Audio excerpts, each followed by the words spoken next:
Les piliers de la santé.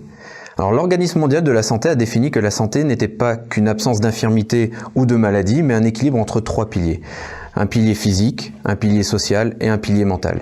Ces derniers interagissent entre eux en permanence. Donc par exemple, si physiquement je me blesse, ça va générer un stress, car je ne peux plus aller m'entraîner convenablement et je risque de perdre mes capacités durement acquises. Du coup, je vais dégager du stress dans un premier temps pour moi-même, mais aussi auprès de mon entourage, de ma famille, de mon travail, de mes amis.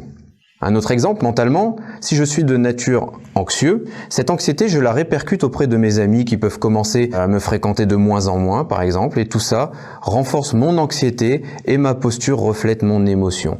Je suis anxieux et je me fais tout petit. Troisième exemple, socialement, ma petite amie vient de me quitter, je me sens pas très bien car je n'arrive pas à faire le deuil de cette relation, ça perturbe mon alimentation et forcément le stress permet une moins bonne digestion et du coup je prends du poids, donc au niveau de ma posture, ça ne va plus du tout. Donc nous pouvons conclure qu'il faut avoir une approche holistique, globale, afin de créer de l'équilibre dans notre vie.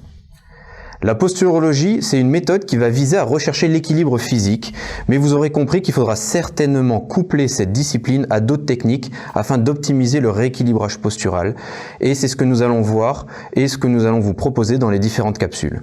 Attention, quoi que vous fassiez, un avis médical restera la première chose à avoir avant de travailler sur des domaines qui touchent les douleurs, les différents troubles émotionnels.